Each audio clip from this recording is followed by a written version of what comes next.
கர்த்தர் நல்லவர். மேன் அவர் கிருபை என்றும் உள்ளது.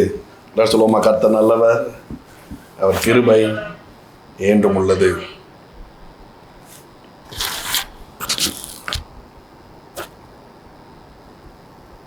விசுவாசத்தை துவங்குகிறதும் அவர் தான், முடிக்கிறதும் அவர் தான். அப்படின்னு தான் வேதம் சொல்லுது. ஒரு காரியத்தை குறித்து ஒரு விசுவாசம் வந்திருக்கு, அப்புறம் விசுவாசம் குறைஞ்சிட்டு, அப்புறம் விசுவாசம் கொஞ்சம் கூடிச்சு அப்படின்னு ஒரு நிலையே கிடையாது அப்படின்னு வேதம் சொல்லுது. ஒரு தடவை நீங்கள் ஒரு காரியத்திற்காக கர்த்தரை நம்பிட்டீங்கன்னா அது நம்பினது தான். அதில் தேவன் அதுக்கப்புறம் அவிசுவாசத்தை அவர் பார்ப்பது இல்லை. ஒரு முறை ஒரு காரியத்துக்காக நீங்கள் விசுவாசத்தை செயல்படுத்திட்டீங்க, இதற்கு தேவன் எனக்கு உதவி செய்வார் அப்படின்னு நீங்கள் சொல்கிறது தான் விசுவாசம். அதை நீங்கள் ஒரு தடவை சொல்லிட்டீங்க அப்படின்னு சொன்னால் அந்த விசுவாசத்தை துவங்கினது அவர், முடிக்க போகிறதும் அவர் தான் அப்படின்னு வேதம் சொல்லுது. ஆமென், அல்லேலூயா. நீங்கள் எந்த காரியத்தை நிர்ணயித்து இன்றைக்கு ஒரு விசுவாசத்தோடு இருக்கிறீர்களோ, நான் சொல்கிறேன், அதோடைய லெவலை பொறுத்து ஆண்டவர் அதை செய்ய போகிறதில்லை. அதை முடித்து வைக்கிறது அவருடைய வேலை. அதை நிச்சயமாய் அவர் முடித்து வைப்பார். ஆமென். எந்த காரியத்திற்காக நீங்கள் விசுவாசித்தீர்களோ பாருங்களேன், இந்த நம்பிக்கை, இந்த விருப்பம், இது எல்லாமே தேவன் கொடுத்தது. சீசர்களை ஆண்டவர் சொல்கிறாரு, அக்கறைக்கு போவோம் அப்படின்னு சொல்கிறார். அக்கறைக்கு போவோம் அப்படின்னு சொல்கிறார். பயணப்பட்டு போய்கிட்டு இருக்கும்போது பார்த்தா அலை அடிக்குது, புயல் அடிக்குது, எல்லாம் அடிக்குது. பதறாங்க சீசர்கள். என்ன பண்ணுறாங்க? பதறாங்க. அப்போ இவர் எந்திரிச்சு சொல்கிறார், டேய், அக்கறைக்கு போவோம்னு சொன்னது யாரு? இப்படி ஒரு நம்பிக்கையை உனக்கு சொன்னது யார்? உனக்குள்ள ஒரு விசுவாசத்தை கொடுத்தது யாரு அப்படின்னு கேட்குறாரு. அற்ப விசுவாசிகளே, ஏன் இப்படி இருக்கிறீங்க? ஏன்டா லிட்டில் ஃபெய்த்தராக இருக்கிறீங்க? ஏன் இப்படி விசுவாசம் இல்லாமல் பதறீங்க? சொன்னது யாரு அப்படிங்கிறாரு. ஆமாம், நீங்கள் தான் சொன்னீங்க அக்கறைக்கு போவோம்னு. நான் தானே சொன்னேன். இடையில பனி அடித்தா என்ன, வெயில் அடித்தா என்ன, புயல் அடித்தா என்ன, காற்றையும் கடலையும் அதட்டுகிறவர் அவர் என்னோடு இருக்கிறார். அவர் சொல்லியிருக்கிறார் அக்கறைக்கு போவோம் அப்படின்னு சொல்லி. நான் சொல்கிறேன், அவரே உங்களை கரை சேர்ப்பார். நட்டாத்துல விட்ட மாதிரி இருக்குது, தவிச்ச மாதிரி இருக்குது, நடுவு ஆத்துக்குள்ளே நிற்கிற மாதிரி இருக்குதுங்க. இந்த பக்கம் ஆரம்பித்து அந்தையாவது நின்றுருக்கலாம், இதை ஆரம்பிக்காமலாவது இருந்திருக்கலாம், இதை செய்யாமலாவது இருந்திருக்கலாம். இப்படி நடுவில் தவிச்சிட்டு போய் நான் நிற்கிறேன் அப்படின்னு நீங்கள் யோசிச்சுட்டு இருக்கிறேன். நான் உங்களுக்கு தீர்க்க தரிசனமாக சொல்கிறேன், தேவன் உங்களை அக்கறைப்படுத்துகிறவராக இருக்கிறார். என் மீது அக்கறை உள்ளவர் என்னை அக்கறைப்படுத்துகிறவராக இருக்கிறார். நல்ல கிரியைகளை செய்ய துவங்கினவர். எல்லாம் சொல்லுங்க, நல்ல கிரியைகளை செய்ய துவங்கினவர் கிறிஸ்து இயேசுவின் வருகை பரியந்தம் அதை நிறைவேற்றி முடிக்க வல்லவராக இருக்கிறார். வருகைக்கு அப்புறம் இந்த பூமியில் நம்மளுக்கு எதுவுமே தேவையில்லையே. இந்த பூமியில இருக்கும் போது தான் ஏதாவது நல்ல கிரியைகள் நம்மளுக்கு நடந்துகிட்டே இருக்க வேண்டி இருக்குது. அதனால தான் வேதம் சொல்லுது, நல்ல கிரியைகளை செய்ய துவங்கினவர். எது முதலாவது நல்ல கிரியை? இயேசுவை சொந்த ரட்சகரா நீங்க ஏற்றுக்கொண்டீங்களே, ஒரு விசுவாசத்தை உங்களுக்குள்ள வைத்தார, அதுதான் முதல் நல்ல கிரியை. அந்த கிரியை நடக்க ஆரம்பிச்சுட்டுனா நான் சொல்றேன், அதுக்கப்புறம் நடக்கக்கூடிய எல்லாவற்றையும் நிறைவேற்றி முடிக்க அவர் போதுமானதற்கும் அதிகமானவராக இருக்கிறார். நிறைவேற்றி முடிக்க தீவிரமாக இருக்கிறார். நிறைவேற்றி முடிக்க மனதுள்ளவராக இருக்கிறார். நிறைவேற்றி முடிக்க திராணி உள்ளவராக இருக்கிறார். ஆமென், ஹல்லேலூயா. எல்லாரும் சொல்லுங்க, என் காரியங்களை நிறைவேற்றி முடிக்க அவர்கிட்ட நல்ல மனசு இருக்கு, அவர்கிட்ட அதிகாரம் இருக்கு, அவர்கிட்ட திராணி இருக்கு, அவர்கிட்ட தீவிரமும் இருக்கு. அவர் எல்லா பைலையும் எல்லா ஃபைலையும் பெண்டிங் வச்சு இது இவனுக்குள்ளது அப்புறம் பார்ப்போம் அப்படின்னு தள்ளி வைக்கிற தேவன் அல்ல. அதை அப்பப்போ க்ளோஸ் பண்ணுகிற தேவனா இருக்கிறார். தேவன் இடத்துல பெண்டிங் ஃபைல் இருக்க வாய்ப்பே இல்லைங்க. தேவன் இடத்துல அவர் குறைவற்றவராக இருக்கிறார். அப்போ அவர் கையில் இருக்கிற நம்ம ஃபைலும் குறைவே இருக்காது பாருங்க. எந்த ஃபைலையும் அவர் பெண்டிங் வைக்கிற தேவன் அல்ல, அவர் முடித்து வைக்கிறவர். அவர் பேரே ஃபினிஷர். அவர் பேர் என்னது? அவர் பேரே முடிவு கட்டுகிறவர், சகலவற்றையும் முடித்து வைக்கிறவர். அதனால நான் உங்களுக்கு தீர்க்க தரிசனமா சொல்றேன், இந்த வார்த்தையை கேட்டுட்டு இருக்கிறீங்கன்னா நீங்க ஆசீர்வதிக்கப்பட்டுவீங்க. உங்களுடைய எல்லா பெண்டிங் ஃபைலும் க்ளோஸ் ஆகிட்டே இருக்கு. இன்கம்ப்ளீட்டா இருக்கிறதெல்லாம் இப்போ கம்ப்ளீட் ஆகிட்டு இருக்குது. Just receive it in the name of Jesus. Every pending files எல்லாம் இன்கம்ப்ளீட்டா இருக்கிறது. ஆமென். அவரிடத்துல ஒரு குறைவும் யாராலையும் கண்டுபிடிக்க முடியாது. அவர் நிறைவானவர், அவர் கம்ப்ளீட்டா இருக்கிறார், அவர் முழுமையா இருக்கிறார். அவர் இடத்துல எங்க திரும்பினாலும் நீங்க குறைய கண்டுபிடிக்கவே முடியாது. இது ஒரு குறையா இருக்கு அப்படின்னு சொல்லவே முடியாது. அவ்வளவு நிறைவான தேவன் பாருங்க. அவர்கிட்ட ஒரு காரியம் வரும் பொழுது அவர் அதுல குறைய வைக்க மாட்டார். சாலமோன் ஞானத்தை கேட்கிறான் ஆண்டவர்கிட்ட. அவனுக்கு அவன் அட்டன் பண்ற ஃபர்ஸ்ட் கேஸ், அவன் அட்டன் பண்ற ஃபர்ஸ்ட் கேஸ் பாருங்க, ராஜாவா தலைமை ஏற்ற உடனே அவன் முன்னாடி வர்ற முதல் கேஸ் என்னன்னா 2 விபச்சார ஸ்திரீகளுடைய கேஸ் வருது. என்னங்க இது? ராஜாவன் முதல்ல இது ஒரு சிஎம் வந்து ஒரு பிஎம்ஓ ஒரு சிஎம்ஓ செலக்ட் ஆன உடனே முதல் கையெழுத்து எப்படிப்பட்ட கையெழுத்தா இருக்கும் பாருங்க. முதல் கையெழுத்துன்றது எப்படிப்பட்ட கையெழுத்தா இருக்கும்? நாளுக்கும் நிலைச்சிருக்கிற மாதிரியான ஒரு காரியத்துல தான் சைன் பண்ணுவாங்க இல்லையா? மது ஒழிப்பு அப்படின்னு சைன் பண்ணுவாங்க, அல்லது இந்த கல்வி சம்பந்தமான விஷயங்கள்ல எல்லாத்தையும் ஃப்ரீ பண்ணி விடுறேன்னு கையெழுத்து போடுவாங்க. முதல் கையெழுத்து போடுற விஷயம் எப்படிப்பட்டதா இருக்கும்? நல்லா யோசிச்சு பாருங்களேன். அது வந்து வரலாற்று பதிவா இருக்கும். இப்போ சாலமோனுடைய முதல் கையெழுத்து ஒன்று வருது, ஃபர்ஸ்ட் மனு வருது பாருங்க. ஃபர்ஸ்ட் கேஸ் வருது, 2 விபச்சார ஸ்திரீகள் கேஸை கொண்டு வராங்க. டேய், நான் ஒரு ராஜா, ஃபர்ஸ்ட் கேஸ் இப்படிப்பட்ட கேஸாட கொண்டு வருவீங்க, 2 விபச்சார ஸ்திரீயை கொண்டு வந்து நிப்பாட்டுறீங்க அப்படின்னு அவன் சொல்லல பாருங்க. ஏன்னா அவனுக்கு தெரியும் இந்த ஞானம் தான் உலகம் முழுவதும் இன்னும் பல்லாயிரக்கணக்கான ஆண்டுகளுக்கு அப்புறமும் இந்த ஞானத்தை தான் பற்றி பேச போகிறாங்கிறது அவனுக்கு நல்லா தெரியும் பாருங்க. அவன்கிட்ட வர்ற ஃபர்ஸ்ட் கேஸை சூப்பராக டீல் பண்ணுறான். அவங்களுக்கு எல்லாத்துக்கும் அந்த கதை தெரியும். 2 விபச்சார ஸ்திரீகளுக்கு 2 பிள்ளைகள் பிறக்குது. ஒரு பிள்ளை என்ன ஆகுது, செத்து போயிடுது புரண்டு படுக்கும்போது. அப்போ நைட்டோட நைட்டாக அந்த அம்மா என்ன பண்ணிடுது, இன்னொரு அம்மாவுடைய குழந்தைய தூக்கி தான் பக்கத்தில் போட்டுட்டு, இறந்த குழந்தைய தூக்கி அவள் பக்கத்தில் போட்டுட்டு என்ன பண்ணுது, இது ஏன் குழந்தை அப்படின்னு சொல்லி வாதாடுது. இந்த வழக்கு ராஜாட்ட வருது. ராஜா அருமையான ஒரு தீர்ப்பு சொல்கிறார். குழந்தைய 2ஆ வெட்டி 2 பேருக்கும் கொடுத்துருன்னொடனே சொந்த தாய் பெத்த தாய் பதறா, ஐயோ என் பிள்ளை சாக வேண்டாம், உயிரோடு இருந்தால் போதும், அவங்கிட்டே இருக்கட்டும். அதை வச்சு ஒரு நீதி செய்கிறாரு பாருங்க.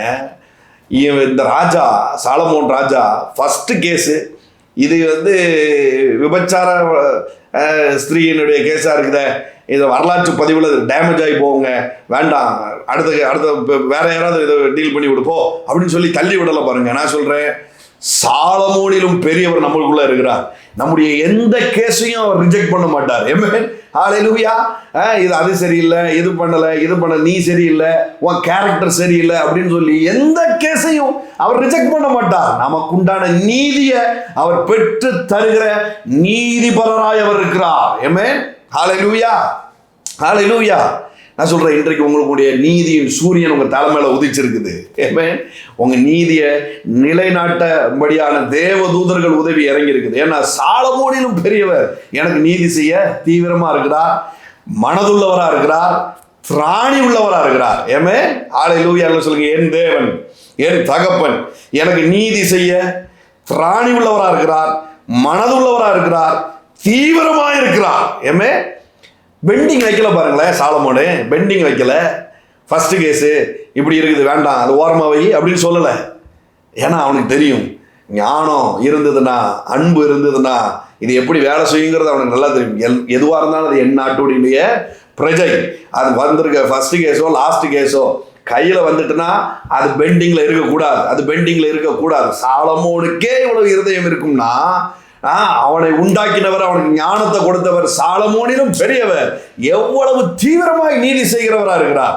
ஏமே, அதனால உங்க ஃபைல் பெண்டிங்ல இருக்காது. அவர் சமூகத்தில் வந்துருச்சா இன்றைக்கே அதுக்குண்டான நீதி உண்டா.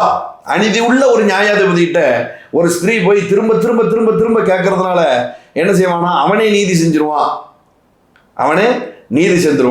அப்படின்னு சொல்லிட்டு வேதம் சொல்லுது. அதே மாதிரி என்கிட்ட திரும்ப திரும்ப வந்து கேட்டாதான் நான் உனக்கு நீதி செய்வேன் அப்படின்னு சொல்லலை.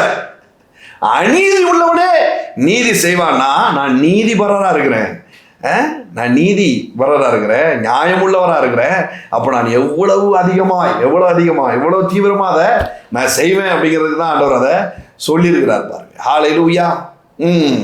எல்லாரும் சொல்லுவோமா, அவர் தீவிரமாக இருக்கிறார், அவர் திராணி உள்ளவராக இருக்கிறார், அவர் மனதுள்ளவராக இருக்கிறார்.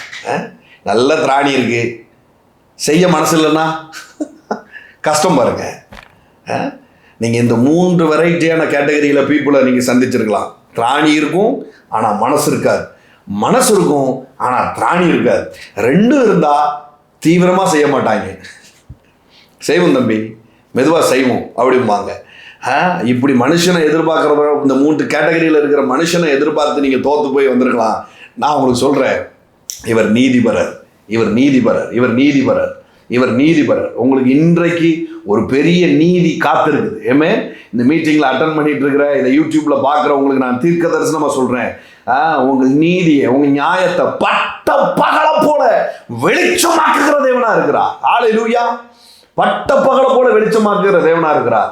நீங்க என்ன ஷெட்டு போட்டாலும், என்ன விதமான தடுப்புகள் வைத்தாலும், இந்த பட்ட பகலின் வெளிச்சத்தை, இந்த பட்ட பகலுடைய தாக்கத்தை ஒருவராலையும் தடுக்க முடியாது, ஒருவராலையும் தடுக்க முடியாது. எத்தனை பெரிய பெரிய ஆட்கள் உங்களுக்கு எதிராக இருந்தாலும் சரி, என்கிட்ட பணம் இல்லைங்க, என்கிட்ட அது இல்லைங்க, என்னுடைய எதிராளிகிட்ட எல்லாம் இருக்குது, பணம் இருக்குது, ஆள் பலம் இருக்குது, எல்லா பலமும் இருக்குதுங்க, அரசியல் பலம் இருக்குது, டாக்குமெண்ட் இருக்குது, எல்லாம் இருக்குது, ஆனால் என் பக்கத்தில் எதுவுமே இல்லைங்க அப்படின்னு நீங்கள் வெயிட் பண்ணிட்டு இருக்கலாம். நான் சொல்கிறேன், நீதியின் சூரியன் உங்கள் பக்கமாக இருக்குது. ஏமே ஹல்லேலூயா, ஹல்லேலூயா. நீதியின் சூரியன் உங்கள் பக்கமாக இருக்கு, நீதியின் சூரியன் உங்கள் பக்கமாக இருக்கு, நீதியின் சூரியன் உங்கள் பக்கமாக இருக்கு. பட்ட பகலை போல உங்களுடைய நியாயத்தை வெளிச்சமாக்குவார். இதுக்கு இடையில பாருங்க, இதுக்கு இடையில விசுவாசம் அப்படின்னு ஒரு வார்த்தை இருக்கு.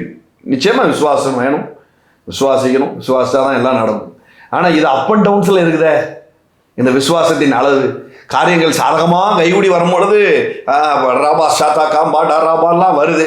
ஆனால் ஒரு இது அகைன்ஸ்டாக எழும்பும் போதோ அல்லது அதுக்கு ஆப்போசிட்டாக வரும்பொழுதோ டக்குன்னு டவுன் ஆயிடுதே, டக்குன்னு டவுன் ஆயிடுதே. என்னால் துதிக்க முடியலையே, என்னால் பாட முடியலையே, என்னால் வார்த்தைகளை கேட்க முடியலையே அப்படின்னு நீங்கள் யோசிக்கிட்டு இருக்கீங்கன்னு நான் சொல்கிறேன். விசுவாசத்தை துவங்கினவர் அவர், முடித்து வைப்பவரும் அவர். ஏமே உங்களுடைய அவிசுவாசம் தேவனுடைய நீதியை அவமாக்காதே அப்படின்னு இருக்கு. உங்களுடைய அவிசுவாசம் தேவனுடைய நீதியை அவமாக்காதே. உன் அவிசுவாசம் தேவனை அசைக்காதுன்னு வேதம் சொல்லுது. ஏமே உன் அவிசுவாசம் தேவனை ஐயோ அப்படின்னு பதற வச்சிடலாம். ஹல்லேலூயா, ஹல்லேலூயா, ஹல்லேலூயா. இதுதாங்க தேவனை. ஏன் தேவனிடத்துல எல்லாரும் அண்டி கொள்றாங்க? உலகத்துல 3/2 பங்கு கிறிஸ்தவர்களா ஏன் இருக்கிறாங்கன்னா இதுதான் காரணம். அவர் நீதி உள்ளவரா இருக்கிறார், அவர் உண்மை உள்ளவரா இருக்கிறார். ஏமே நான் பொய்யனா இருக்கும் பொழுதும், நான் அவிசுவாசியா இருக்கும் பொழுதும் அவர் உண்மை உள்ளவரா இருக்கிறார். ஏமே அவர் எனக்காக அவர் விசுவாசிக்கிறார். ஆமா, ஹல்லேலூயா. மோரபா ஷன்சாலபாடராதி. Thank you Holy Spirit, thank you Holy Spirit. So இன்றைக்கு இவ்வளோ நேரம் நான் இதை ஏன் சொன்னேன்னு எனக்கே தெரியல. இது உங்களுக்கான வார்த்தையாக இருக்கும் பட்சத்தில் நீங்கள் அதை எடுத்துக்கோங்க. நான் இன்றைக்கி உங்களுக்கு சொல்ல வந்த வார்த்தை ஒரு கண்டென்ட் இருக்குது, அதை என்னால் பேச முடியுமான்னு தெரில. ஏன்னா தேவன் இன்றைக்கி காலையிலேருந்து எனக்குள்ள ஒரு விஷயத்தை உந்திக்கிட்டே இருந்தார். நேற்று நைட்டில் ஒரு காரியத்தை எனக்குள்ளே ஸ்ட்ராங்காக ஆண்டவர் டிக்ளேர் பண்ண சொல்லிகிட்டே இருந்தார். ஸோ இன்றைக்கி ஒரு மெசேஜ் கொடுக்க போகிறேன்னா என்னங்கிறது எனக்கு தெரியல. ஆனால் சில டிக்ளரேஷன்ஸை நான் பண்ண போகிறேன். ஸோ கவனமாக அதை பிடிச்சிக்கோங்க. வழக்கமாக நீங்கள் கலந்து கொள்ளும்போது உங்களுடைய ரிலேட்டிவ்ஸ் யாராவது கலந்துக்கிட்டு கொண்டே இருப்பாங்க. அவங்க இன்றைக்கி வரலை, உள்ள ஆன்லைனில் இருக்கிற மாதிரி இல்லை அப்படின்னு சொன்னால் தட்டி அடித்து தூக்கிட்டு வந்துடுங்க. இன்றைக்கி நான் வாட்ஸ்அப்பில் லிங்க் அனுப்பும் போதே அந்த வார்த்தையை நான் சேர்த்து போட்டு அனுப்பியிருந்தேன். அன்கிளீன் ஸ்பிரிட் எல்லாம் இன்றைக்கு உங்கள் வாழ்க்கையிலிருந்து வெளியேற போகுது. ஏமே அசுத்த ஆவிகள் எல்லாம் உங்கள் வாழ்க்கையிலிருந்து வெளியேற போகுது. ஏமே மோரபா ஷட்டாக்காம் படரதரபா. இனி உங்களுடைய ஸ்பிரிட் கிளீன் ஸ்பிரிட்டா, ஹோலி ஸ்பிரிட்டா இனி உங்கள் வாழ்க்கையில் செயல்பட போகுது. ஏமே ஹல்லேலூயா. அது என்ன பிரதர் அசுத்த ஆவி? நான் இப்போ சொல்கிற இந்த வார்த்தைகள் உங்களுக்கு நம்புறதுக்கு ஏதுவாக இல்லாமல் கூட இருக்கலாம். அல்லது என்கிட்டலாம் இது இருக்குமா, நான் இயேசுவை ஏற்றுக்கொண்டவன், என்கிட்டலாம் இந்த அசுத்தாவிகள் செயல்பட முடியுமா அப்படிங்கிற ஒரு கேள்வியோடு இருக்கலாம். இப்படி டிஃப்ரெண்ட்டாக இருக்கலாம். சிலது நம்புறதுக்கே ஏதுவாக இல்லாத மாதிரி இருக்கலாம். நான் சொல்ல உங்களுக்கு விளங்க ஆரம்பிச்சிடும், ஈஸியாக புரியும். இதற்கான அடையாளங்கள் என்ன, அசுத்தாவி நம்மகிட்ட செயல்படும் பொழுது அதற்கு உண்டான அடையாளங்கள் என்னங்கிறதான் சொல்லும் பொழுதே உங்களுக்கு தெரிஞ்சும். அதனால் ஒன்றும் பயப்படாதீங்க. இது இன்னைக்கு வெளியேற போகுது. ஏமே இது உங்கள் குடும்பங்கள்லேருந்து வெளியேற போகுது, உங்களுடைய தனிப்பட்ட வாழ்க்கையிலேருந்து வெளியேற போகுது, உங்களுடைய பிள்ளைகளுடைய வாழ்க்கையிலிருந்து வெளியேற போது, உங்கள் வீட்டுக்குள்ளே இருந்து வெளியேற போது, உங்கள் பொருளாதாரத்திலிருந்து அது வெளியேற போகுது. Amen. Hallelujah. Thank you Holy Spirit. இந்த வெளிச்சத்தை தேவன் எனக்கு தரும் பொழுது நிறைய மாற்றங்களை நான் எனக்குள்ளேயே ஃபீல் பண்ண ஆரம்பித்தேன். எப்போ நம்மளுக்குள்ளேயே அசுத்தாவி இவ்வளோ செயல்படுதா அப்படின்னு. உங்களுக்கு ஆச்சரியமாக இருக்கா? தேவனை ஏற்றுக்கொண்டு தீர்க்க தரிசன ஊழியத்தை பண்ணிக்கிட்டு இருக்கிற என்கிட்டயே அசுத்தாவிகள் சில நேரத்தில் வேலையை காட்டிவிடுது. இந்த வெளிச்சத்தை தேவன் கொடுத்ததுக்கப்புறம் தான் எனக்கு புரிஞ்சுது, ஓஹோ இதெல்லாம் அடித்து துரத்த வேண்டிய கேஸு அப்படின்னு. தேவன் சில விஷயத்தை வெளிப்படுத்துகிறார் அப்படின்னு சொன்னால் நம்மளை பயமுறுத்துறதுக்காக இல்லை. பாருங்களேன், ரயில்வே ஸ்டேஷனில் வெடிகுண்டு இருக்குது, வெடிகுண்டை தீவிரவாதி வச்சுட்டான் அப்படின்னு ஒரு தகவல் கிடச்ச உடனே பயப்பட வேண்டிய அவசியம் இல்லை. நம்ம பயந்தாலும் கவர்மெண்ட் பயப்படாது. என்ன செய்யும், அந்த வெடிகுண்டை வெளியில் எடுத்து தூக்கி அதை டிஸ்மேண்டில் பண்ணும், அதை செயலிழக்க பண்ணும். பாருங்க, இப்போ தேவன் சில காரியங்களை வெளிப்படுத்தும் பொழுது பயப்பட வேண்டிய அவசியம் இல்லை, அதை நாம் செயலிழக்க பண்ண முடியும். ஏமே, அசுத்த ஆவிகள் இனி உங்க வீட்டில் செயலிழந்து போக போகுது, செயலிழந்து போக போகுது, செயலிழந்து போக போகுது. ஹல்லேலூயா. அசுத்த ஆவிகள் உங்க வாழ்க்கையில செயலிழந்து போக போகுது. ஆமா, உங்க குடும்பங்கள்ல இருந்து செயலிழந்து போக போகுது. மோரபா ஷதலபா தகமடரதலபோ Chiyaan சலபடர. Glory to be the living God. பாருங்க, பிசாசு மெயின் பார்ட்டி இல்லையா? பிசாசு மெயின் பார்ட்டி. அசுத்த ஆவிங்கிறது அவனுடைய அடிஷ்னலான ஆட்கள், அவனுடைய வேலையாட்கள் மாதிரி இருக்காங்க. பிசாசு மெயின் பார்ட்டியாக இருக்கிறான். இந்த உபதேசத்தில் பிரச்சனை, நல்ல விஷயங்களை திரிச்சு விடுறது, இதெல்லாம் தான் அந்த மெயின் பார்ட்டியோட வேலை. நம்பிக்கைக்கே விரோதமாக செயல்படுறது தான் கிறிஸ்தவ நம்பிக்கைகளுக்கே விரோதமாக செயல்படுறது. வேற எதையாவது தோலை வைக்கிறது, பலி செலுத்த வைக்கிறது, இந்த மாதிரி தான் பிசாசினுடைய வேலைகள் இருக்கும்.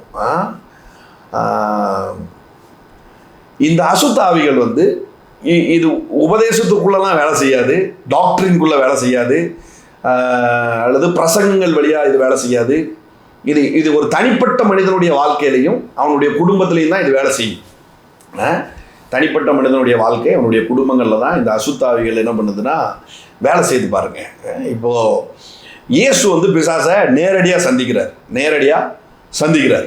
அவன் தான் லூசிஃபர்னு நம்ம சொல்கிறோம். நேரடியாக ஆண்டவர் என்ன பண்ணுறாரு, வனாந்தரத்தில் 40 நாள் சோதனைக்கு உட்படுறாரு. அப்போ அவன் இவரை சோதிக்கிறான். அந்த இதெல்லாம் இவர் ஜெயம் எடுக்கிறார். அப்போ வேதம் சொல்லுது, சில காலம் அவன் அவரை விட்டு விலகினான் அப்படின்னு சொல்லியிருக்கு. சில காலம் அவன் அவரை விட்டு விலகினான். இப்போ லூக்கா 4ஆவது அதிகாரம் 13ஆவது வசனம் பாருங்க. பிசாசானவன் சோதனையெல்லாம் முடித்த பின்பு சில காலம் அவரை விட்டு விலகி போனான். பின்பு இயேசு ஆவியானவருடைய பலத்தினாலே கலிலேயாவுக்கு திரும்ப போனார். அவருடைய கீர்த்தி சுற்றிலும் இருக்கிற தேசமெங்கும் பரம்பிற்று. அவருடைய ஜபாலயங்களில் அவர் உபதேசித்து எல்லாராலும் புகழப்பட்டார்.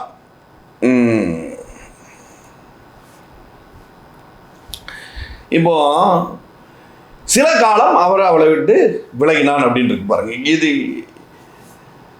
சில காலம் போது இயேசு இந்த சம்பவத்துக்கு அப்புறம் பார்த்தா நேரடியாக சிலுவையில் தான் என்ன பண்ணுறான், அவன் சந்திக்கிறான். அவர் ஊழியம் செய்த எந்த நாட்களிலும் லூசிஃபர் இந்த மெயின் பார்ட்டி என்ன பண்ணலை, இயேசுவை கிட்ட கூட அவன் நெருங்க முடியலை.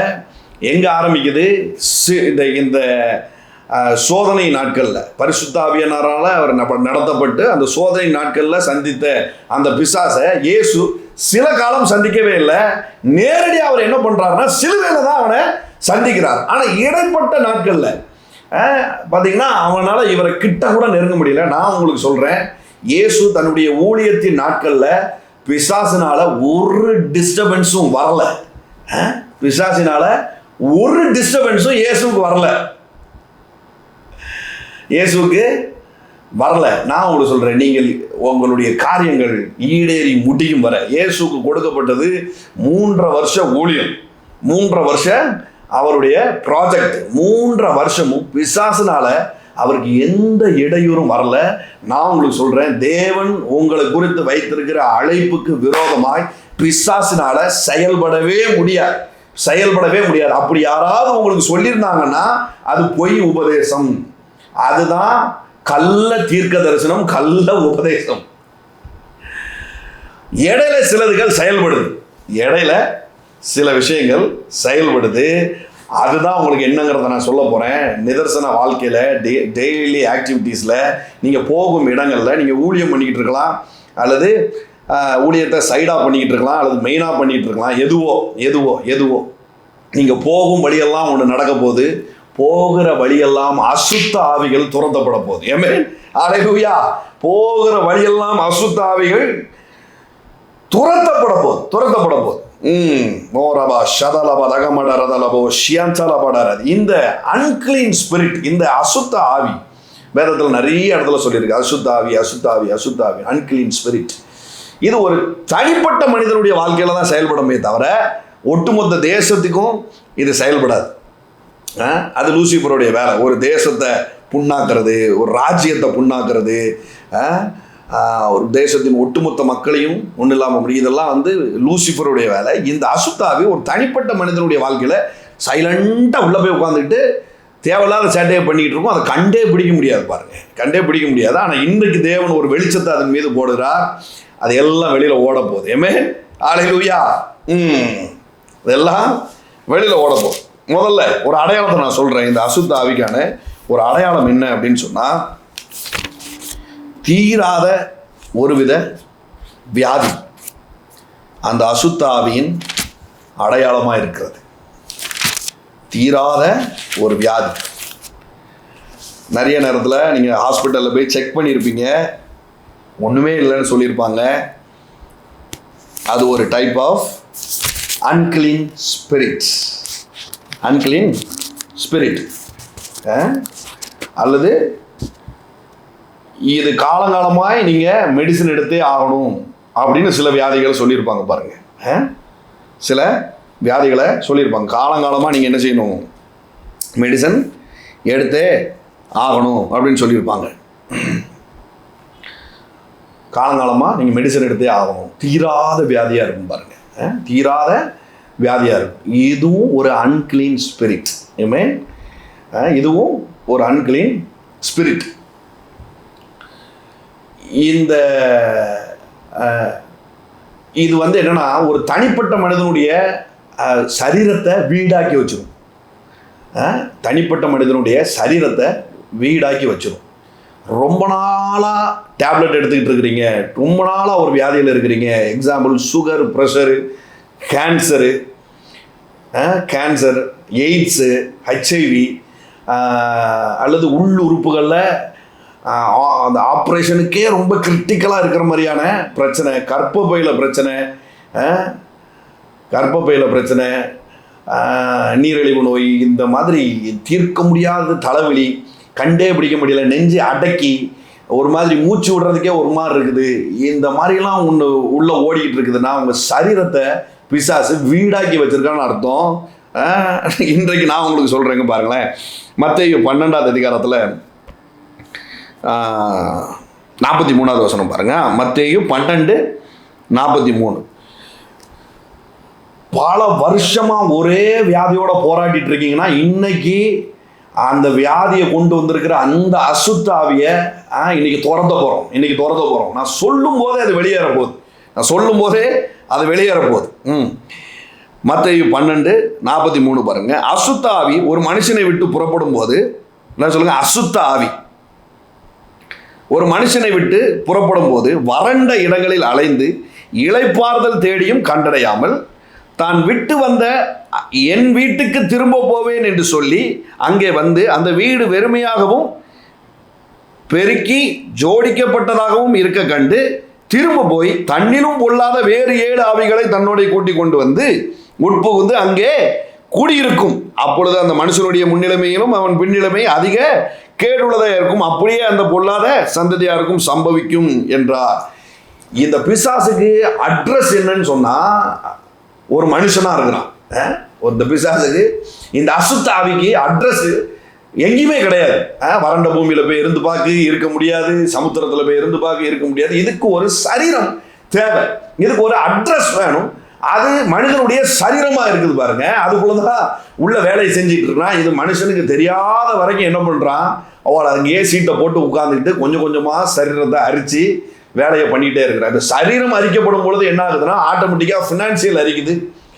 சரீரம் அரிக்கப்படும் பொழுது ஆட்டோமேட்டிக்கா என்ன ஆகுது, மனதில் சோர்வு வருது, குடும்பத்திற்குள்ள பிரச்சனை வருது. இது எல்லாம் என்ன பண்ணுது, இந்த அசுத்த ஆவி இது சரீரத்தை அட்ரஸ் ஆக்கி வச்சிருக்கிறதுனால என்ன பண்ணுது, இவ்வளவு பிரச்சனையை உண்டாக்கி நடக்குது பாருங்க. நான் உங்களுக்கு சொல்றேன், பிசாசுக்கு அட்ரஸ் இல்லாம நீங்க அலைய விட போறீங்க. இப்ப நான் சொல்லும் போதே சில அசுத்த ஆவிகள் உங்க சரீரத்துல இருந்து வெளியில ஹல்லேலூயா ஹல்லேலூயா. தீராத வியாதிகள் எல்லாம் இப்பொழுதே அந்த அசுத்த ஆவியினால் கொடுக்கப்பட்ட தீராத வியாதிகள் இயேசுவின் நாமத்தினால் வெளியேறு, இயேசுவின் நாமத்தினால் வெளியேறு. Just receive it. எங்க உங்க சரீரத்தை வீடாக்கி அந்த அசுத்தாவி உள்ள தரித்திருக்குதோ, உங்க தலைமுறைகளுக்குள்ள, உங்க வீட்டுக்குள்ள, உங்க சரீரத்துக்குள்ள எங்கெல்லாம் தங்கி இருக்குதோ இப்போ இயேசுவின் நாமத்தினால் வெளியேறுவதா, இயேசுவின் நாமத்தினால் வெளியேறட்டும், இயேசுவின் நாமத்தினால் வெளியேறட்டும். ஹல்லேலூயா ஹல்லேலூயா ஹல்லேலூயா. அதுக்கு அட்ரஸ் இல்லாம ஆக போறோம், அதுக்கு அட்ரஸ் இல்லாம அலைய போகுது, அது அட்ரஸ் இல்லாம அலைய போகுது. ஹல்லேலூயா ஹல்லேலூயா. ஏன்னா உங்களுக்குள்ள வந்தோம் அப்படின்னு யோசிக்கிற அளவுக்கு இப்போ அனாதையா அது அலைய போகுது, அட்ரஸ் இல்லாம வெளியில போக போகுது. ஹல்லேலூயா ஹல்லேலூயா. உங்க கல்லீரல்ல இருந்து அது வெளியேறு, உங்க கிட்னில இருந்து அது வெளியேறு, இயேசுவின் நாமத்தினால் உங்களுடைய மார்பகத்துல இருந்து அது வெளியேறு. ஹல்லேலூயா ஹல்லேலூயா. Every cancer spirit I rebuke in the name of Jesus. Hallelujah. Every lungs problem I rebuke in the name of Jesus. It's unclean spirit. It's unclean spirit. It's unclean spirit. It's unclean spirit. I rebuke it in the name of Jesus. இயேசுவின் நாமத்தினால வெளியேறட்டும், இயேசுவின் நாமத்தினால வெளியேறட்டும். பழைய உடன்படிக்கையில ஏன் குஷ்டரோகிகளை தூரப்படுத்துறாங்க அப்படின்னு சொன்னா, இந்த குஷ்டரோகம் வர்றதுக்கான காரணமே ஒரு அன்கிளீன் ஸ்பிரிட். குஷ்டரோகம் வர்றதுக்கான காரணம் என்ன, அன்கிளீன் ஸ்பிரிட். வீட்டின் குஷ்டம் அப்படின்லாம் உபாகமத்தில் சொல்லியிருக்குது. வீட்டுக்குள்ள அன்கிளீன் ஸ்பிரிட் இருந்ததுன்னா வீடே எப்படி இருக்குமா, குஷ்டம் பிடிச்சிருமா பாருங்க. ரெண்டாவது ஒரு காரியத்தை சொல்றேன், இந்த அன்கிளீன் ஸ்பிரிட்டுக்கான ஒரு அடையாளம், இது எப்பவுமே சுத்தத்தை விரும்பவே செய்யாது, சுத்தத்தை விரும்பவே செய்யாது, சுத்தத்தை விரும்பவே செய்யாது. தமிழ்நாட்டில் இருக்கிற ஒரு பெரிய சர்ச்சை நான் பார்த்தேன், பெரிய சர்ச்சை பார்த்தேன். அந்த பாஸ்டரை பற்றி நான் கேள்விப்படும் பொழுது, நைஜீரியா அந்த மாதிரியான கண்ட்ரிலலாம் பார்த்தீங்கன்னா சுத்தமாகவே இருக்க மாட்டாங்க, ரொம்ப ஏழ்மையான மக்கள். அங்கே இருக்கிற ஏர்போர்ட்டு பார்த்தா, அங்கே இருக்கிற ஏர்போர்ட்டுக்குள்ளேயே இந்த கழிப்பறைகள்லாம் ரொம்ப கேவலமாக இருக்கும். இந்த பாஸ்டர் ஒருத்தர் அங்கே ஊழியத்துக்கு போகும்போது இன்னொரு பாஸ்டரும் கூட சேர்ந்து போயிருக்கிறார். அந்த பாஸ்டர் போகும்போது அந்த பாத்ரூம் யூஸ் பண்ணியிருக்கிறார், டாய்லெட் யூஸ் பண்ணிவிட்டு ரொம்ப நேரம் அனுப்பிச்சா. அப்புறம் வெளியில் வந்ததுக்கப்புறம் இந்த கூட போன பாஸ்டர் அதுக்குள்ளே போனார். பார்த்தா அது அவ்வளோ சுத்தமாக அந்த பாத்ரூம் அவ்வளோ உட்காந்து க்ளீன் பண்ணிட்டு வெளியில் வந்தார். இதுக்கு முன்னாடி போன அந்த பாஸ்டர் அவர் தமிழ்நாட்டில் ஒரு பெரிய சர்ச்சினுடைய பாஸ்டர் பாரு. அப்போ அவருக்கு விளங்கிருக்குது, இந்த மனுஷனுக்குள்ள சுத்த ஆவி இருக்கிறதுனால தான் இருக்கிற இடத்த சுத்தமாக இருக்கணும் அப்படின்னு சொல்லி யோசிக்கிறாரு. அதனால தான் தமிழ்நாட்டில் பெரிய சுத்தமான ஒரு சர்ச்சினுடைய பாஸ்டரா அவர் இருக்கிறார். தேவன் அந்த சுத்தத்துக்கு பாருங்க அவ்வளோ பெரிய சர்ச்சை அவருக்கு அவர் கொடுத்துருக்கிறார் பாருங்க. ஏமே ஹல்லேலூயா. நான் சொல்கிறேன், சீக்கிரத்தில் திருநெல்வேலியில் மட்டும் இல்லை, தமிழ்நாடே திரும்பி பார்க்குற அளவுக்கு சுத்தமான ஒரு சர்ச்சை நம்ம ஓப்பன் பண்ண போகிறோம். ஏமே அந்த மனுஷனுக்குள்ள ஒரு பாஸ்டரா கூட இருக்கலாம், அசுத்த ஆவி உள்ள செயல்படுதாங்கிறது அவங்க சர்ச்சை பார்த்தா தெரிஞ்சிடும், சர்ச்சை பார்த்தா தெரிஞ்சிடும். ஆமாம், ஸ்டேஜை பார்த்தா தெரிஞ்சிடும், ஸ்டேஜை பார்த்தாலே தெரிஞ்சிடும். ஏழ்மை நிமித்தமாக சில பாஸ்டர்ஸ் வச்சுருப்பாங்க, பட் அதை கூட நீட்டாக வச்சுருப்பாங்க. நீங்கள் இது ரொம்ப இதை நான் விளக்க வேண்டிய அவசியம் இல்லை, நீங்கள் பார்த்தா தெரியும். நான் இதை பர்சனல் லைஃபுக்கு நான் சொல்கிறேன். நீங்கள் இருக்கிற இடத்த எப்படி வச்சுருக்கீங்க நீங்கள் பார்த்தாலே தெரிஞ்சிடும் அந்த ஸ்பிரிட்டு நம்மளுக்குள்ளே இருக்கா இல்லையான்னு. இதை பாருங்க, இதை நான் பார்த்துக்கிட்டே இருக்கும் பொழுது, இதை பற்றி நான் தியானிச்சுக்கிட்டு இருக்கும்போது எங்கள் வீட்டு ஃப்ரிட்ஜை திறக்கேன், பார்த்தா அவ்வளோ அன்கிளீனாக இருந்துச்சு. அப்போ டக்குன்னு எனக்குள்ள இருந்த அந்த ஹோலி ஸ்பிரிட் வெளியில் எழும்பி அந்த அன்கிளீன் ஸ்பிரிட் வெளியில் போகும்போது பார்த்தா எப்படி ஆனிச்சுன்னா, அந்த ஃப்ரிட்ஜை எனக்கு வந்து உட்காந்து தொடச்சிடணும்னு தோணுச்சு பாருங்க. உட்காந்து அவ்வளோத்தையும் நீட் பண்ணி பார்க்கவே அதை புது ஃப்ரிட்ஜ் மாதிரி ஆக்கி வச்சேன். அப்போ தான் எனக்கு தெரிஞ்சது, ஓஹோ நம்மளுக்குள்ளேயே இவ்வளவு வேலை செய்யுது இது இந்த பிசாசு அப்படின்னு. பாத்ரூம் 15 நாளைக்கு மேலே அப்படியே வச்சுருப்பாங்க பாருங்க. இதெல்லாம் அன்கிளீன் ஸ்பிரிட்டுடைய ஒரு அடையாளம். நான் சொல்கிறது உங்களுக்கு நான் முதலே சொல்லிட்டேன், நிறைய பேருக்கு இது வந்து நம்ப தகுந்த மாதிரி இருக்குமாங்கிறது எனக்கு தெரியல. பட் இது அப்படி தான். ஏன்னு கேளுங்க, உதாரணத்தோடு நான் சொல்கிறேன். ஆண்டவர் நிறைய பிசாசு பிடித்த மனிதர்களை வந்து என்ன பண்ணுறாரு, அந்த அன்கிளீன் ஸ்பிரிட்டெல்லாம் துரத்தி விட்றாரு. உங்களுக்கு தெரியும். இப்போ அந்த கடலை தாண்டி போகும்போது பார்த்தா லேகியோன் பிசாசு பிடித்த ஒரு மனிதனை பார்த்தா அவனுடைய இருப்பிடம் அப்படின்னு சொல்லி ஒரு வார்த்தை சொல்லுது. அவனுடைய இருப்பிடம் எப்படி இருக்குதான், கல்லறை தான் அவனுடைய இருப்பிடமா இருக்கு. எவனும் போக முடியாத ஒரு அசுத்தத்திற்குள்ள அவன் போறான் பாருங்க. அவன் போறான். நான் நிறைய பேருக்கு தீர்க்க தரிசனமாக சொல்றது உண்டு, உங்கள் வீட்டை மாற்றுங்க அப்படின்னு நான் சொல்லுவேன். உங்கள் வீட்டை நீங்கள் மாற்றுங்க. எவ்வளோ தூரத்துக்குள்ளே நீட்டான ஒரு இடத்துக்குள்ளே நீங்கள் இருக்கிறீங்களோ அவ்வளோ தூரம் உங்கள் மனது அதற்குள்ளே செயல்படும், துரிதப்படும் அப்படின்னு சொல்லி நிறைய பேருக்கு நான் தீர்க்க தரிசனமாக சொல்கிறது உண்டு. ஸோ நீங்கள் உங்களுடைய வீடை இப்போ ஒரு தடவை அப்படியே சுற்றி பாருங்கள். இந்த இந்த இந்த இந்த மீட்டிங் முடித்த உடனே ஹோலி ஸ்பிரிட் உதவியை நீங்கள் கேளுங்க. என்கிட்ட இருக்கிற எல்லா அசுத்தாவிகளும் வெளியேறட்டும்னு சொல்லிட்டு உங்கள் வீட்டை முதல்ல நீட்டாக வைங்க. ரெண்டாவது பாருங்க, இந்த லேகியோன் பிசாசு பிடித்தவன் தன்னை தான் காயப்படுத்தி கொண்டு என்ன பண்ணுறான், வர்றவங்களையும் பயமுறுத்துறவனா இருக்கிறான் பாருங்க. இந்த அன்கிளீன் ஸ்பிரிட்டு தன்னை முதல்ல நீட்டாக வைக்காது. ஒரு மனுஷனுக்குள்ளே இது புகுந்துருச்சுன்னா தன்னை இது நீட்டாக வைக்காது. எந்திக்கிறது 10 மணிக்கு எந்திக்க தோணும், பல்லே தேய்க்க தோணாது, சாயந்தரம் தான் குளிக்க தோணும். ஓஹோ இதெல்லாம் அன்கிளீன் ஸ்பிரிட்டோட வேலையா அப்படின்னு நிறைய பேருக்கு இப்போ தான் பொறி தட்டுது.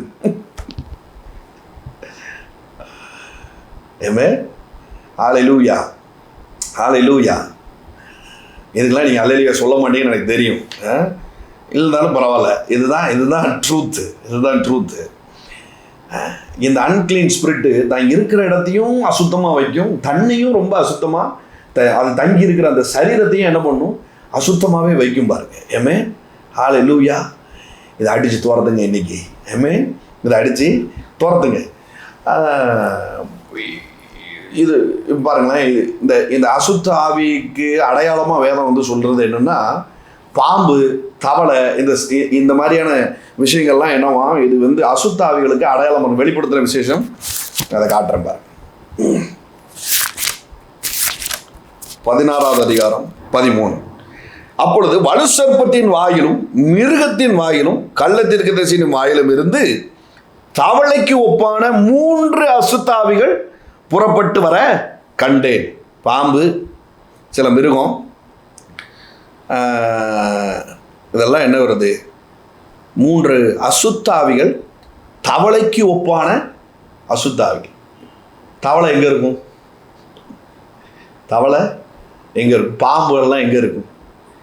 they are in the unclean places தான் இது இருக்கும். இது இந்த சரீரத்துக்குள்ள இந்த அசுத்தாவி வேலை செய்யும் போது என்ன ஆகுதுன்னா, ஒரு அன்கிளீனான இடத்த தேடி கண்டுபிடிச்சு போய் உட்காருது. அன்கிளீனா தன்னுடைய இடத்த இது மாற்றுது பாருங்க. I rebuke that kind of spirit in the name of Jesus.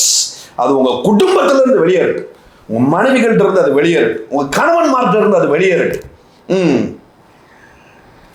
இந்த அன்கிளீன் ஸ்பிரிட் தான் என்ன பண்ணுதுன்னா அடிக்ஷனுக்குள்ள வைக்குது பாருங்க. அது இன்னொரு அடையாளம்.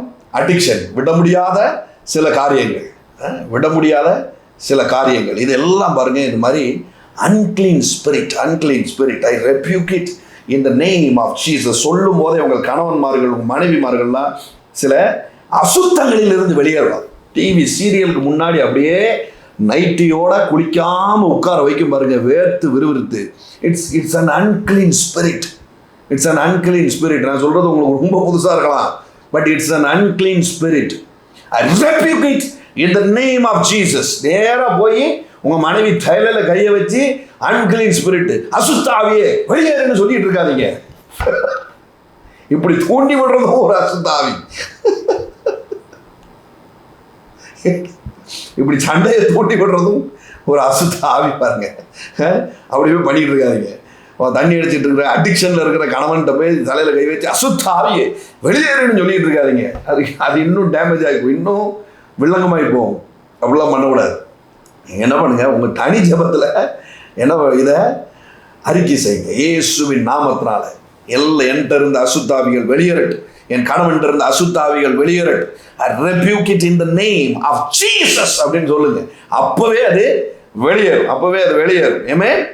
ஹல்லேலூயா. Glory to the living God. இது பாருங்க, அசுத்தமான உறவுகளை வைத்துக்கிடும் பாருங்க. அசுத்தமான உறவுகள் இதோட சேர்க்கையே வேற மாதிரி தான் இருக்கும்.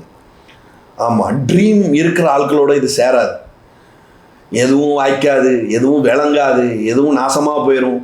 இதெல்லாம் ஒன்றுத்துக்கும் விளங்காது. இப்படியே கதை பேசுகிற, இந்த வாட்ஸ்அப்பில் ஸ்டோரி போடுற, சோக பாட்டுகளாகவே வைக்கிற, நல்லது நடந்துகிட்டு இருக்கும்போது பார்த்தீங்கன்னா இந்த அசுத்தாவி செய்ய இது ஒரு குரூப்பு, வாட்ஸ்அப் குரூப்பில் என்ன பண்ணிடும், நல்லது நடந்துகிட்டு இருக்கும், நல்லது பேசிகிட்டு இருப்பாங்க. பார்த்தா திடீர்னு என்ன சொல்லணும்னா இது தைவானில் என்ன நடக்கும் அப்படின்னு சொல்லி ஒரு மெசேஜை போடும் பாருங்க. இது எல்லாமே ஒரு வகையில் இது தப்பான ஒரு உறவு பாருங்க, தப்பான ஒரு உறவு. அப்படிப்பட்ட ஆட்களுடைய இது சேரும்படியாக என்ன பண்ணும், தூண்டி விடும். இது தூண்டி விடும். Every unclean spirit, I rebuke it in the name of Jesus. உங்கள் பிள்ளைகளுக்குள்ள இப்படி தவறான உறவுக்கு நேராக நடத்தி கொண்டு போகிற இந்த unclean spirit இயேசுவின் நாமத்தினால வெளியேறட்டும். இயேசுவின் நாமத்தினால வெளியேறட்டும். மோரபா ஷடலபதக மடரதலபு மல்படரபா ஷியந்தலபடரது. Every unclean spirit, I rebuke it in the name of Jesus. கேட்டுகிட்டே இருக்கிறீங்களா? அந்நிய பாஷைகளை பேசிக்கிட்டே கேளுங்க, அப்படியே ஓடும். இந்த அன்கிளீன் ஸ்பிரிட்டு வெளியேறும் பொழுது பார்த்தா என்ன நடக்குங்கிறத நான் இப்போ சொல்கிறேன்.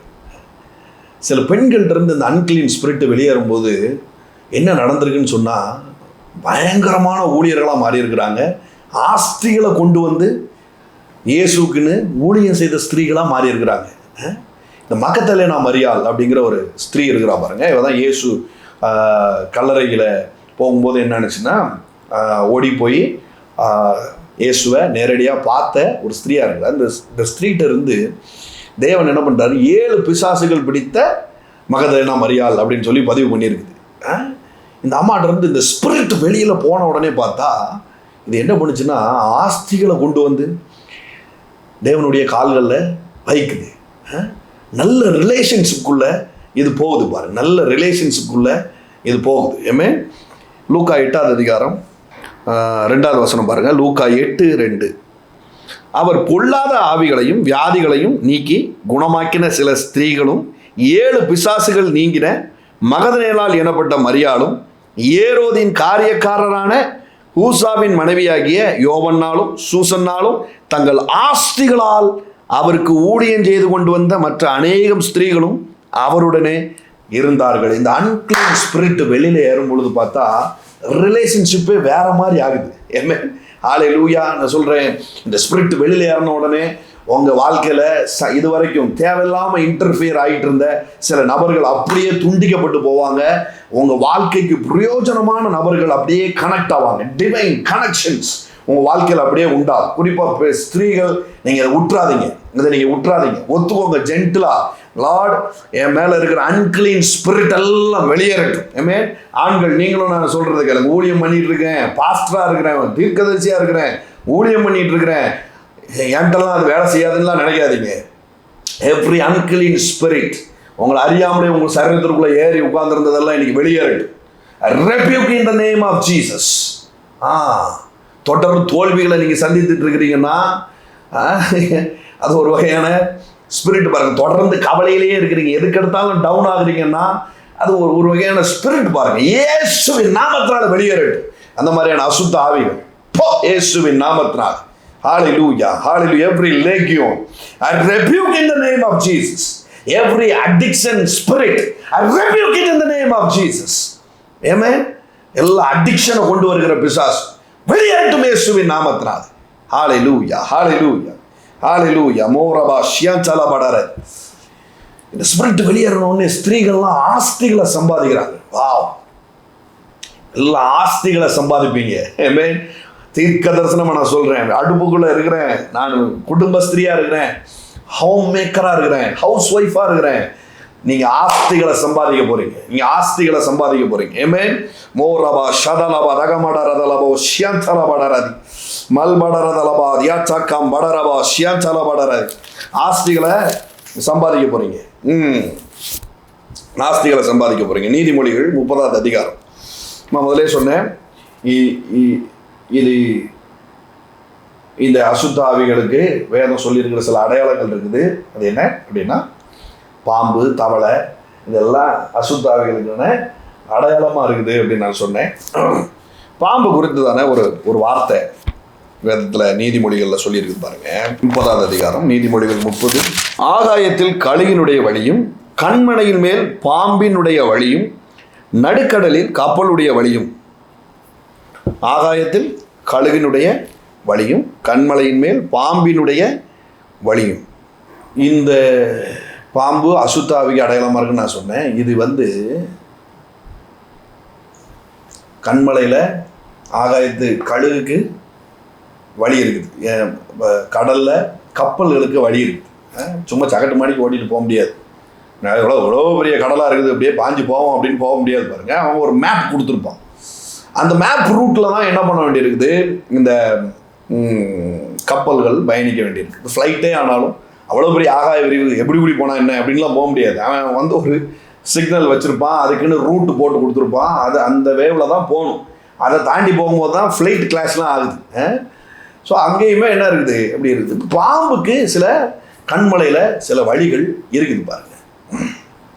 பாம்புக்கு சில கண்மலையின் வழிகள் இருக்குது.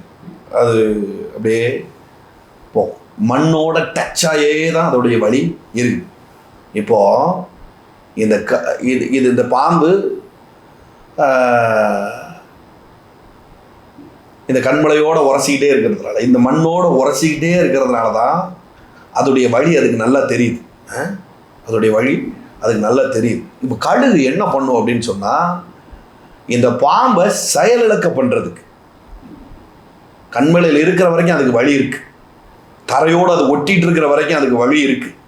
ஆனால் எப்போ கழுகு அதை மண்ணை விட்டு தூக்குதோ அப்போ அதோடைய வழி தவறுது. ஏமே ஹல்லேலூயா, ஹல்லேலூயா. அதனால தான் ஆண்டவர் சொன்னார், பாம்புகளை சர்ப்பங்களை பிடிப்பீர்கள் அப்படின்னு சொல்கிறார். அதோடைய ஆக்டிவிட்டிஸை நீ கண்ட்ரோல் எடுப்ப அப்படின்னு ஆண்டவர் சொல்றாரு. அதை நீ அந்த தைரியத்துல தான் இப்போ நான் கன்ஃபஸ் பண்ணிட்டு இருக்கிறது. எவ்ரி அன்கிளீன் ஸ்பிரிட்டும் வெளியேறட்டும் இயேசுவின் நாமத்தினால. நீ ஏன் சொல்லிட்டு இருக்கிறேன்னா, இந்த அடிப்படையில் தான் சர்ப்பத்தினுடைய வாழை பிடிப்பீங்க அப்படின்னு வேதம் சொல்றாரு. மண்ணை விட்டு வெளியில தூக்குனா அது இதுக்கு மேல வழி இல்லாம என்ன பண்ணும், அகப்பட்டு சாகும். ஹல்லேலூயா, ஹல்லேலூயா. எவ்ரி அன்கிளீன் ஸ்பிரிட், எல்லா அசுத்த ஆவிகளும் உங்கள்கிட்ட அகப்பட்டு சாக போகுது, உங்கள்கிட்ட அகப்பட்டு சாக போகுது. ஆமென். Glory to the living God. லூக்கா 10வது அதிகாரம், லூக்கா 10. Thank you Holy Spirit.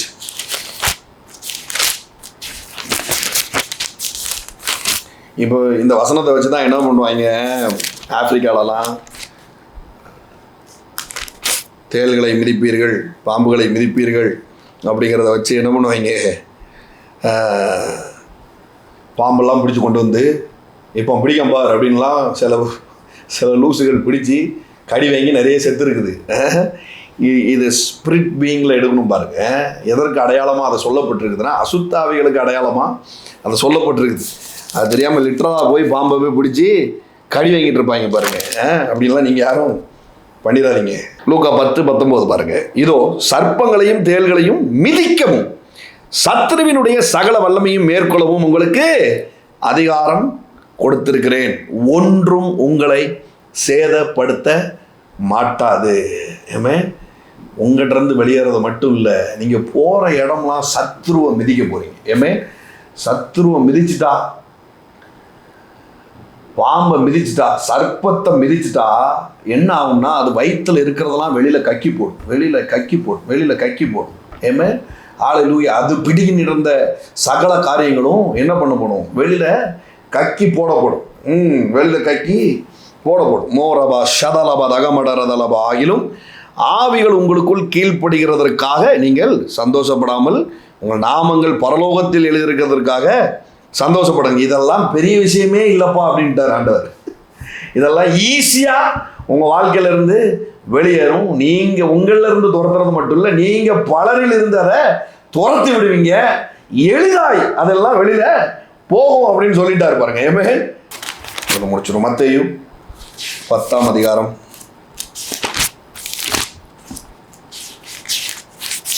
3வது வசனம். அப்பொழுது அவர் தம்முடைய 12 சீஷர்களையும் தம்மிடத்தில் வரவழைத்து அசுத்த ஆவிகளை துரத்தவும். எல்லாரும் சொல்லுங்க, அசுத்த ஆவிகளை துரத்தவும். ஃபர்ஸ்ட் வேலையே அசுத்த ஆவிகளை துரத்துறது. ஏமே ஊழியக்காரனுக்கு ஆண்டவர் சொல்லியிருக்கிற வேலை என்ன? உட்காந்து 10 பாயிண்ட் எடுத்து பிரசங்கம் பண்ணிக்கிட்டு இருக்கிறது இல்லை. ஃபர்ஸ்ட் அசைன்மெண்ட்டே என்னவா? அசுத்த ஆவிகளை துரத்தவும். ஏமே ஹல்லேலூயா. அப்படியே உங்க தலைமுறைகள் மேல கையை வச்சு இதை சொல்லுங்க. அசுத்த ஆவிகளை துரத்தும்படியா தேவன் உன்னை அபிஷேகித்திருக்கிறார். அசுத்த ஆவிகளை துரத்தும்படியா தேவன் உன்னை அபிஷேகித்திருக்கிறார். மோரபா ஷதலபா ரகமடரதலபு மல்படரதலபா ஷியான்சலபடரதி. எவ்வளவு சிம்பிளான மேட்டர் அப்படின்னு சொல்லி வேதம் சொல்லுதுன்னா, மத்தேயு 7ஆம் அதிகாரம் 22வது வசனம் பாருங்க. அந்நாளில் அநேகர் என்னை நோக்கி கர்த்தாவே கர்த்தாவே உமது நாமத்தினாலே தீர்க்கதரிசனம் உரைத்தோம் அல்லவா, உமது நாமத்தினாலே பிசாசுகளை துரத்தினோம் அல்லவா, உமது நாமத்தினாலே அநேக அற்புதங்களை செய்தோம் அல்லவா என்பார்கள். இதெல்லாம் சப்ப மேட்டரா இருக்கும் அப்படின்னு சொல்லிட்டா இருப்பார். நாட்களில் அநேகர் இதெல்லாம் கீழ்ப்படியாதவங்க கூட செஞ்சுட்டு போவான். கர்த்தரை கீழ்ப்படியாதவங்க கூட இதெல்லாம் செஞ்சுட்டு போயிட முடியும். அவ்வளவு சிம்பிளா இருக்குது அப்படிங்கிறார் ஆண்டவர். ஆமென் ஹல்லேலூயா. இன்னும் ஒரே ஒரு வசனம் மட்டும் சொல்லிட்டு உங்க எல்லாருக்காக நான் ப்ரேயர் பண்ண விரும்புகிறேன்.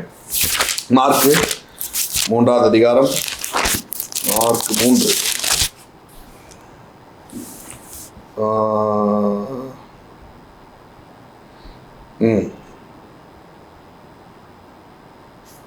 இயேசு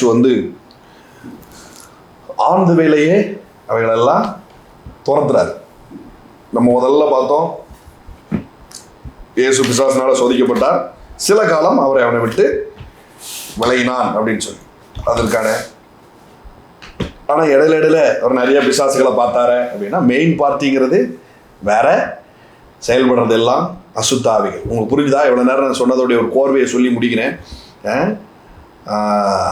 அசுத்த ஆவி அப்படிங்கிறது ராஜ்யத்துக்கு விரோதமாக செயல்படுறதில்ல. ஒரு தனிப்பட்ட மனிதனை வீடாக்கி அந்த மனிதனுடைய லைஃப்பை சோழியை முடிக்கிறதுனால ராஜ்யத்தையே கவிழ்க்க முடியும். அப்படிங்கிறதுனால தான் இந்த அசுத்தாவிகளுடைய வேலைகள் நடந்துட்டு இருக்குது. இயேசு போகிற இடத்துலலாம் என்ன பண்ணுறாரு? அசுத்தாவிகளை துரத்துறாரு. மார்க் 3:11 பாருங்க. அசுத்தாவிகளும் அவரை கண்டபோது அவர் முன்பாக விழுந்து நீ தேவனுடைய குமாரன் என்று சத்தமிட்டன. போகிற வழியிலெல்லாம் இது நடக்குது. நிறைய அசுத்தாவிகளை துரத்துறாரு. அது மட்டும் இல்லாமல் தன்னுடைய சீஷர்களுக்கு முதலாவது வேலையாக அவர் சொன்னது என்ன? அசுத்தாவிகளை துரத்துங்கள். Very simple work. இது பேசிக்கான ஒரு ஒர்க்கு அப்படின்னு சொல்லி கொடுக்குறாரு. அந்நாட்களில் அநேகர் நாமத்தினாலே ஆவிகளை துரத்தணும் அப்படிம்பாங்க. அவ்வளோலாம் ஏதோ சொல்லுது பாருங்க. சீசர்கள்லாம் சில பிசாசு பிடித்த மனிதர்களை துரத்தி பார்க்குறாங்க, முடியலை, இயேசுகிட்ட திரும்ப வராங்க. அவர் அற்ப விசுவாசி அப்படின்னு சொல்லி அந்த பிசாசுகளை அவர் துரத்துறது எல்லாமே நம்ம வேதத்தில் பார்க்குறோம் பாருங்க. இது எல்லாம் என்னன்னா ஒரு தனிப்பட்ட மனிதனுடைய வாழ்க்கையை சீரழிக்கும்படியாக பிசாசு எடுக்கிற முயற்சிகள் பாருங்க. இதற்கான அடையாளங்கள் நான் என்ன சொன்னேன்? தீராத வியாதி, ரொம்ப நாளாக நீங்கள் இருக்கிற வியாதி ஒரு அசுத்த ஆவி அடையாளமாக இருக்குது. ரெண்டாவது அசுத்தமான இடம், அசுத்தமான உறவு, இது எல்லாமே இந்த அசுத்த ஆவியினுடைய அடையாளமாக இருக்குது. மூன்றாவது அடிக்ஷன், எதுக்கு எடுத்தாலும் டென்ஷன் ஆகிறது, எதுக்கு எடுத்தாலும் டவுன் ஆகிறது, இது எல்லாமே அசுத்தாவினுடைய விளையாடு. தேவன் நம்மளுக்கு சோர்ந்து போகிற ஆவியை தராமல் என்ன பண்றாரு? உற்சாகத்தின் ஆவியை அவர் தந்திருக்கிறார் அப்படின்னு வேதம் சொல்லுது. ஆமென். அப்படியே உங்க தலைகளில் கை வைங்க இந்த நேரத்தோடு. ஹல்லேலூயா. மோரபா ஷதா. எல்லா அசுத்த ஆவிகளும் இயேசுவின் நாமத்தினால் வெளியேறும். தீராத வியாதிகளை உள்ள வைத்திருந்த அசுத்த ஆவிகள் அப்படியே வெளியேறட்டும் இயேசுவின் நாமத்தினால். ஹல்லேலூயா, ஹல்லேலூயா. உள்ளுறுப்புகள்ல இருக்கிற பிரச்சனை, கர்ப்பப்பையில இருக்கிற பிரச்சனை இயேசுவின் நாமத்தினால் வெளியேறட்டும். ஹல்லேலூயா. ரொம்ப நாளா பெண்டிங்ல வைத்திருக்கிற அந்த காரியங்கள், இது அசுத்தாவினுடைய சைனா இருக்கு. வீட்டை சுத்தமா இல்லாம, வீடு நம்ம இருக்கிற இடம் இதெல்லாம் சுத்தமா இல்லாம அப்படியே ஒரு மாதிரி குப்பை மேடம் அழுக்கா வைத்திருக்கிறது ஒரு அசுத்தாவினுடைய அடையாளமா இருக்குது. இப்பவே அது ரெபியூக்கா இயேசுவின் நாமத்தினால வெளியேறட்டும். ஆமென். நான் அதை வெளியேறிட்டு என்கிட்ட இனி அது வேலை செய்ய முடியாதுங்கிறதுக்கான ஒரு விசுவாச செய்கையை நீங்க செய்யுங்க. எது அன்கிளீனா இருக்குதோ இப்போ அதை போய் கிளீன் பண்ணுங்க. ஆமென். இதுதான் விசுவாச செய்யுங்க. முதல்ல உங்களுடைய டாய்லெட்டை கிளீன் பண்ணுங்க. ஆமா, அவர் சொல்லிட்டாரு போய் கிளீன் பண்ணு அப்படின்னு பக்கத்துல சொல்லாதீங்க, நீங்க போய் கிளீன் பண்ணுங்க. புரியுதா நான் சொல்றது? கேட்டுட்டு இருக்கிறது கணவனோ மனைவியோ, அந்தாலும் பக்கத்தில் உள்ளவன நாய் எவனா நாய் வாழை ஏமாங்க பாருங்க, அந்த மாதிரி பண்ணக்கூடாது. உங்க காதில் விழுந்துருச்சுல கிளம்பி போய் கிளீனிங் ஒர்க்கை பார்த்துறணும். ஆமாம், நான் சொல்கிறேன்ல, நானே இன்னைக்கு உட்காந்து ஃப்ரிட்ஜை கழுவணும் பண்ணு, இதை விட ஓப்பனாக எப்படி உங்களுக்கு சொல்லித்தர முடியும்? போய் செஞ்சுருங்க. ஆமாம், எது ரொம்ப நாள் அப்படியே ஒரு சேரில் குவிச்சு வச்சுருக்கீங்க பாருங்க ஒரு துணி, நீ மெய்யாகவே தீர்க்கதரிசி நாயா அப்படிங்களா? இன்னைக்கு அது கிளீன் ஆகட்டும். டைனிங் டேபிளை எதுக்கு வாங்கணும்னே தெரியாம டைனிங் டேபிள் சேர்ல ஃபுல்லா துணி குவிக்கப்படுது பார்த்தீங்களா? அசுத்த ஆவி வெளியேறட்டும் இயேசுவின் நாமத்தினால. ஆமா, அழகா இருக்கணுங்கிறதுக்காக ஒரு கம்பை கொண்டு வந்து உள்ள சொல்லி இருந்தா அதுல தூக்கி எல்லா துணியும் காய போட்டு உள்ளாடைகள் முதற்கொண்டு அதுல தொங்குது பார்த்தீங்களா? அதெல்லாம் நீங்க வெளியில ஏறிடணும். ஏமே காய போட்ட துணி பல நாளா கட்டிலே கிடக்கு பாருங்க, அதெல்லாம் நீங்க மடிச்சு பீரோல போயிடணும். இதெல்லாம் அசுத்த ஆவிகள் நம்மகிட்ட இருந்து வெளியேறதுக்கான அடையாளமா இருக்குது. நான் பாருங்க, நகைச்சுவையா சொன்னா கூட it's a serious matter, it's a serious matter. ஏமே ரொம்ப நாளா ஒரே நைட்டியை போட்டு சுத்திக்கிட்டு இருக்காதீங்க, அது ஒரு அசுத்த ஆவி.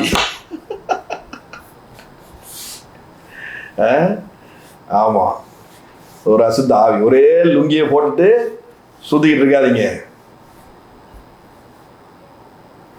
வீட்டுல இருந்து வெளியில கிளம்பும் போது அந்த லுங்கி அப்படியே கலந்து விழுந்து அப்படியே ரவுண்டா கிடக்கும் பாருங்க, தாவி குதிச்சு வெளியில போய் அப்படியே வேலைக்கு ஓடிடுறது. திரும்ப வேலையை விட்டு வந்த உடனே அந்த ரவுண்டுக்குள்ள அப்படியே வந்து அப்படியே லுங்கி அப்பா ஏறது. புண்ணியவான்களே, அப்படி செய்யாதிருங்கள். அசுத்த ஆவி,